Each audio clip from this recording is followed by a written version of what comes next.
Hello, my name is Tommy the Keyblade Master, and welcome to my channel.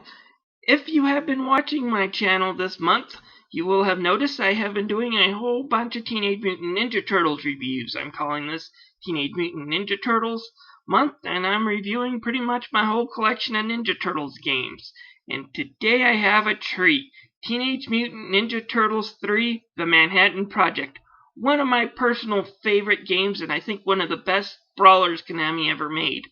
While it's debatable if Turtles 4, Turtles in Time for the Super Nintendo is better or not, I would definitely say this one's a close call. It is an original brawler. It is not held back by the fact that it was originally an arcade game. Konami put a lot of imagination in the way the enemies work, in the ways the bosses fight, and the overall story. And it just fits well with the cheeseball antics of the 1980s cartoons. So yeah, this is one of my favorite Turtles games.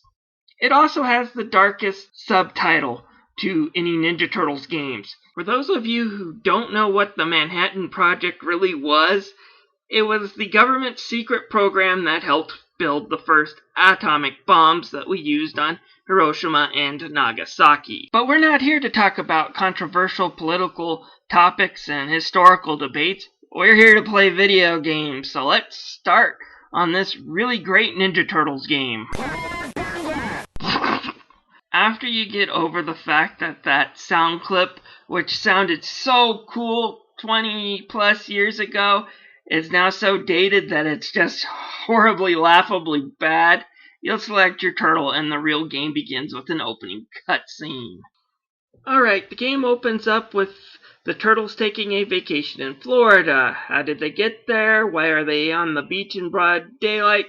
Don't ask stupid questions. This was a 1980s cartoon show. Anyways, they start watching April's newscasts when all of a sudden the television gets all static. Anybody want to take bets that Shredder just kidnapped April again? Anybody? Yeah, it's no surprise. He comes on the TV screen, shows that he's kidnapping April, except he does one thing else. He manages to rip the entire island of Manhattan off the ground and into the sky, taunting the Turtles that if they want their home and April back, they better go and confront them. Turtles grab their weapons and start heading home. Overall, the story is pretty interesting. It's typical brawlers, so there's very little exposition. However, you do see them do things like get on a surfboard. From the surfboard, they board a foot battleship. They take over the battleship, sail it to the Brooklyn Bridge, etc., etc., etc., until they manage to get home. And then once they get to New York, they find the Technodrome and all sorts of other stuff happens. Overall, it's not a bad brawler for its time, and the story is, for the most part, in the background and kept pretty simple. Alright, two more things I want to talk about before we move on for this review. First, for the kids out there who might be confused on exactly how Shredder could rip Manhattan Island right off the ground, let me tell you this is kind of the theme of the 1980s show. Shredder's schemes never had any logical sense. He was just able to do them because of reasons, and he was usually beaten because he was an idiot. Second thing, if you're wondering how I got so many lives when, of course, most games back in the day would not start you off with 7 lives, let me tell you, there is a secret variation of the Konami code you can enter on the title screen. This allows you to skip stages, to make the game easier, and to fiddle with the lives. I only fiddled with the lives in this review. I did not make the game easier, nor did I skip stages. I will tell you this one is on a tougher side for a Ninja Turtles game compared to Turtles 2 and Turtles 4. However, it's not extremely tough.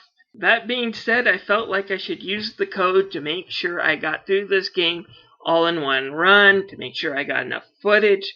Granted, I haven't played this game in a year or two, so I'm a little rusty as well, hence why I used the code. Anyways, I'll display the code for you now if you want to use it. Alright, this code is up, up, down, down, left, right, A, B, start on the title screen. If entered correctly, after you have selected your turtle, you will now be going to an options screen, and you're able to do all that stuff I said. Now that I've gotten that out of the way, let's continue on with the review. The graphics in this game are really good. In fact, I would say this is one of the best brawlers on the Nintendo Entertainment System. Each of the turtles have their own animation for things like walking and attacking, more so than some of the palette swap sprites that we saw in the NES arcade game. The foot soldier sprites have been shrunk down a little bit compared to what they were in the arcade game. However, their animations are a lot more varied, their attacks are a lot more varied, and overall they look good. The bosses especially are a real treat. Their sprites are huge, they have a lot of different animations, and they all look like they came out of the cartoon series. And the backgrounds are especially a nice treat to look at. They all fit the areas that you're in, and some of them even have some really nice 3D scrolling effects, or as close as you could get to 3D for an NES game. Overall, this game is just a real visual treat to look at, one of the best on the NES in my book. Alright, let's get this out of the way. Outside of this sound effect here... sorry, but that sound effect there has aged about as well as a gallon of milk that's been left in a boiler room. That said, fortunately, the rest of the music and sound effects have aged pretty well, just as long as you remember this is, of course, an 8-bit NES game. The music kind of takes a few pages out of the original Ninja Turtles cartoon series. Even though it is mostly original works, all of this music feels like it could have easily been in an episode of the 1980s series. Granted, if it was redone with actual instruments, because this is an 8-bit soundtrack we're talking about, still it sounds really good. Take a listen. Just like the graphic, the music is great. But what about the gameplay? How has it hold up? Well, it's still an old 8-bit brawler, but it's still a fun 8-bit brawler. So let's check out the gameplay and what this one does different from its two other brawling counterparts, Turtles 2 the arcade game and Turtles 4 Turtles in Time. What can I say about the gameplay in this game other than it's one of the best brawlers you could probably play on the NES? Typical to Ninja Turtles 2, each regular foot soldier still takes only 2 hits, while some of the bigger enemies will take 3 or 4. The action, however, is a lot more smoother than it was on the NES arcade port, and it's a lot more fun. One of the things you can do is if you press down and B, you can pick up an enemy and throw him over your shoulder. If you're lucky, he might hit another enemy that's behind you and cause damage. This is a nice new technique they added in, mainly because it not only kills an enemy in one hit if you're lucky, but it can also hit an enemy behind you. However, it's a lot slower than your regular attack, and if you miss, the whole animation still has to be played, leaving you a sitting duck. Another thing they added is although each turtle's attack speed and range still varies, they now each also have a special ability that can be activated by pressing BA. Using these techniques will drain 1 unit of life from you. However, they're really powerful. They can hit a whole bunch of enemies and knock them out in one hit. And the greatest part about it is that if you only have 1 unit of life left, you can spam these attacks without any penalty.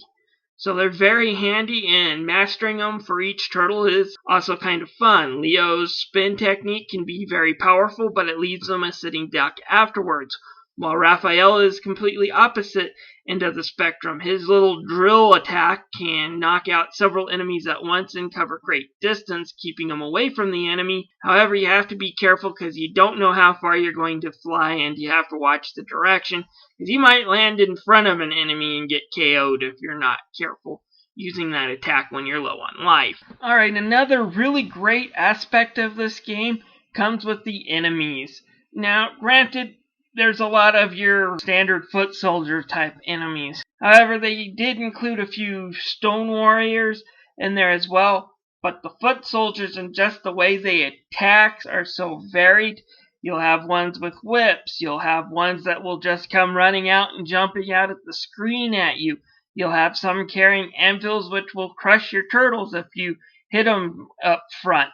There's just a lot of variation of enemies, and it makes the games fun, even if the sprites are still pretty much the same. And I should also talk about the boss fights. They're excellent. Each boss has their own moves, their own techniques. While they're kind of variations of some of the Turtles 2 bosses, like they each have guns, oftentimes shoot and charge, only Rocksteady really follows in the pattern of what he was in Turtles 2. Bebop now has this ball and chain on his head that you have to jump over. One of the original enemies will charge at the screen 3 times real fast and then get stuck in the corner for you to hit him, and then once you manage to knock off a little health, he'll grab a bar and change the way he attacks. Then you also have villains from Turtles 2 Secret of the Ooze movie that had just been released and was fairly popular, so Konami stuck a few of the bad guys from that film into this game. You have Toka and Razor in this game, and of course you also have Super Shredder, which is 10 times more awesome to fight here than he was in the movie. Mainly because he isn't going to bring down a whole bridge on top of himself, because even though Shredder in the cartoon series was dumb, he wasn't that dumb. On top of that, Super Shredder in the movie was never able to throw out lightning bolts, throw out Hadokens, or just plain teleport. I guess the mutagen turned him into Akuma or something. One last thing for me to talk about before I am finished with this, and that is the game's box art. Best Teenage Mutant Ninja Turtles video game box art cover ever. Just look at it. You got Manhattan City in the corner, floating up in the air. You see Leonardo jumping with his swords out. You just see an army of Foot Clan and Mousers. Mikey's breaking apart a Mouser. Raphael's got his sai out in the corner, looking mean, looking more like he does in the 4Kids version. And you just have Donatello standing, trying to fight a Triceraton, which isn't in the game, unfortunately. That's the only thing I can really bash this game about, is they have a Triceraton on the cover, and there's no Triceraton boss in the game, but that's a very small nitpick when you just consider how awesome this game is. If I had to give it a rating, I would give it a 5 out of 5. If you're a Ninja Turtles fan and you have a console that can play NES games, it is well worth your time and effort to go seek this game out. It's a shame that Ubisoft did not wrangle this game to the Wii's Virtual Console, but rather decided to go with the original game. Original game sucks. This is one of the best made Konami games ever. Go get it.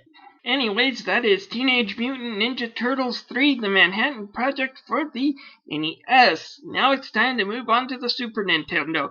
For a game some people would say is greater, I have mixed feelings about it. It's time to look at Turtles in Time.